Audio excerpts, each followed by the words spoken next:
आज हम स्टैंडर्ड 9 का science chapter number 1 laws of motion lesson सीखेंगे।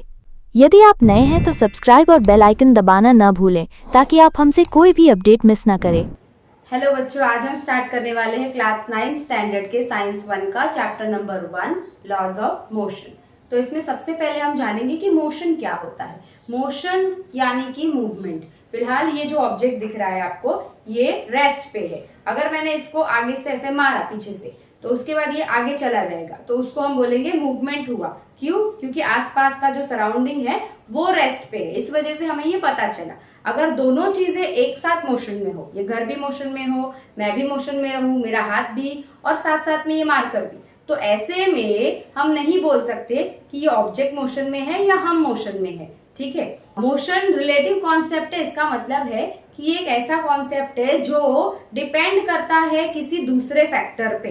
यानी कि अगर कोई ऑब्जेक्ट है वो मोशन में है, तो उसके लिए जरूरी है कि उसका सराउंडिंग हमें पता हो कि वो रेस्ट पे भी है या मोशन में है। ठीक है, तो मोशन जो है उसका डेफिनेशन होता है, if the position of an object is changing with respect to its surrounding then it is said to be in motion. कोई भी ऑब्जेक्ट है, उसका पोजीशन चेक करना है कि वो मूवमेंट कर रहा है या नहीं, उसका जो पोजीशन है वो चेंज हो रहा है कि नहीं, और वो चेंज कैसे पता चलेगा? उसके सराउंडिंग को देख करके। ठीक है, तो इसीलिए ऐसे बोला गया है। अच्छा, उसके बाद अब इसके बाद इस चैप्टर में एक कॉन्सेप्ट है डिस्टेंस का। डिस्टेंस क्या होता है? कोई भी एक ऑब्जेक्ट है, वो एक पॉइंट से दूसरे पॉइंट तक अगर जा रहा है, मोशन कर रहा है, तो उसको हम डिस्टेंस बोल सकते हैं। दूसरा कॉन्सेप्ट डिस्प्लेसमेंट का भी है, तो उसको समझ लेते हैं। यहाँ पे क्या है, कोई एक ऑब्जेक्ट है, मान लेते हैं ये बॉक्स है। ठीक है, इस बॉक्स को हमें पॉइंट ए से पॉइंट बी तक लेकर जाना है। तो यहाँ तक लेकर जाने के लिए हमारे पास बहुत सारे रास्ते हो सकते हैं। Point A to B direct straight line में हम जा सकते हैं।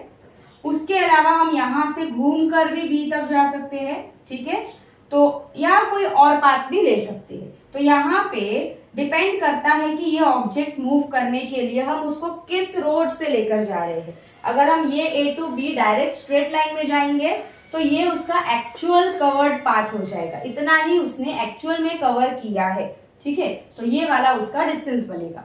सेम वैसे ही अगर उसने ये बड़ा वाला रास्ता लिया और यहाँ से गया बी तक, तो ऐसे में ये जो बड़ा वाला रास्ता है उसका जितना भी लेंथ होगा उसको हम बोलेंगे डिस्टेंस। ठीक है, डिस्टेंस के लिए डेफिनेशन है the length of actual path. ठीक है, ये इंपॉर्टेंट लाइन है, the length of actual path travelled by an object from one point two another. एक पॉइंट से दूसरे पॉइंट तक ट्रेवल करने के लिए जो भी उसका एक्चुअल पाथ, जो भी लेंथ है एक्चुअल, उसको उसने कवर किया है, तो इसको हम बोलेंगे डिस्टेंस। ठीक है, डिस्टेंस को हम स्मॉल लेटर एस से डिनोट करते हैं। इसका जो यूनिट है वो होता है मीटर, ये एसआई सिस्टम में होता है, और सेंटीमीटर होगा सीजीएस सिस्टम में। और डिस्टेंस क्या है? ये एक स्केलर क्वांटिटी है। स्केलर क्वांटिटी का मतलब होता है ऐसा क्वांटिटी जिसमें मैग्नीट्यूड चाहिए, डायरेक्शन इंपॉर्टेंट नहीं है। अभी यहाँ पे डिस्टेंस मेजर करने के लिए, क्योंकि डिस्टेंस एक लेंथ है, तो इसीलिए डिस्टेंस मेजर करने के लिए हमें यहाँ से, चाहे आप ए टू बी मेजर करो या बी टू ए, दोनों का सेम ही वैल्यू आने वाला है। यानी कि इसमें डायरेक्शन इंपॉर्टेंट नहीं है, इसीलिए इसको हम स्केलर क्वांटिटी बोलते हैं। ठीक है, तो अभी इसके बाद हम समझेंगे कि डिस्प्लेसमेंट क्या होता है। ओके, तो अब है डिस्प्लेसमेंट। डिस्प्लेसमेंट क्या है? यहाँ ए से बी तक, ए पॉइंट से बी पॉइंट तक इस ऑब्जेक्ट को लेके जाने के लिए जो सबसे स्मॉलेस्ट जो डिस्टेंस है उसको बोलते हैं। तो यहाँ पे सबसे छोटा डिस्टेंस कौन सा दिख रहा है? ए टू बी जो स्ट्रेट लाइन है वो। ठीक है, तो इसलिए यहाँ पे क्या लिखेंगे definition? The minimum distance between two points is called displacement. दो पॉइंट है कोई भी, वो दो पॉइंट के बीच में जो सबसे छोटा वाला डिस्टेंस है, जो सबसे मिनिमम है, उसको हम बोलेंगे डिस्प्लेसमेंट। डिस्प्लेसमेंट को भी डिनोट करते हैं स्मॉल लेटर एस से।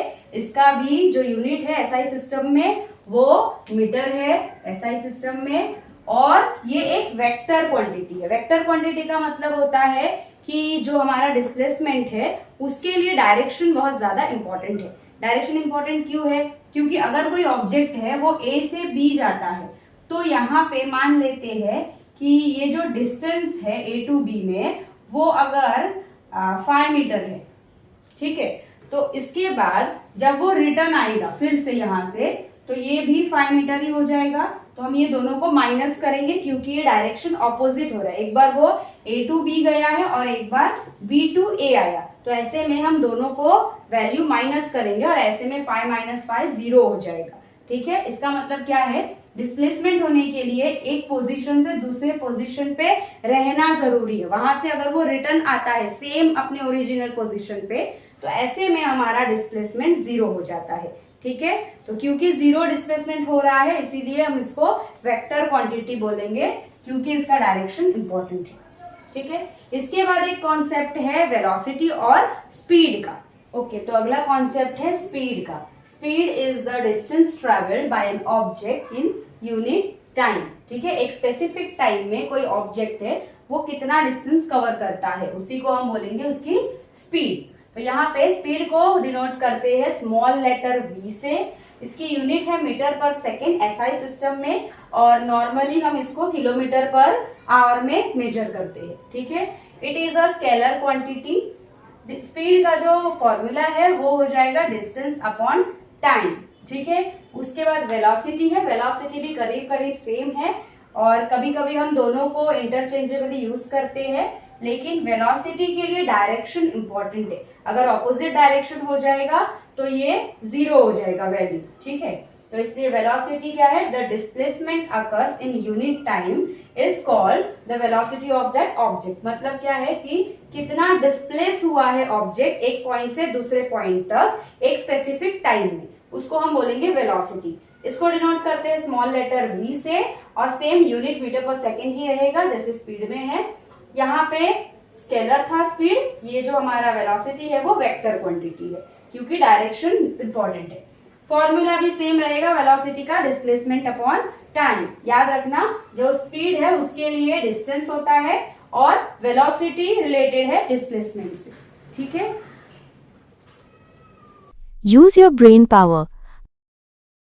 स्वराली रोज सुबह एक सर्कुलर फील्ड के चक्कर लगाती है जिसका रेडियस 100 मीटर है।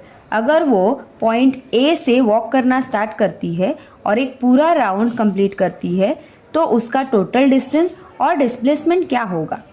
सो total distance travelled is given by the circumference of a circle which is equal to 2πr।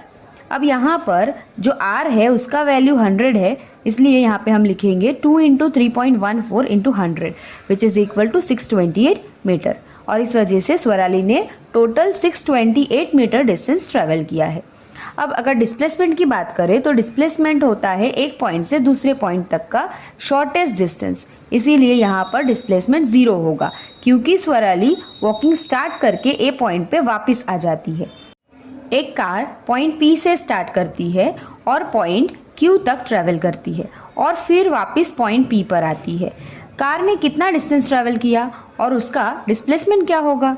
So total distance is equal to distance of PQ plus distance of QP, क्योंकि P और Q का distance है 360 metre, इसलिए total distance होगा 360 plus 360 which is equal to 720 metres. Displacement यानी shortest distance, क्योंकि car Q से P वापस आ जाती है इसीलिए उसका डिस्प्लेसमेंट 0 मीटर होगा।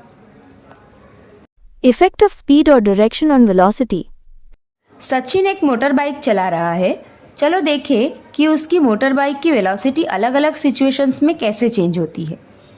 फर्स्ट क्वेश्चन है, क्या होता है अगर मोटरसाइकिल की स्पीड बढ़ती है या कम होती है लेकिन डायरेक्शन सेम रहती है।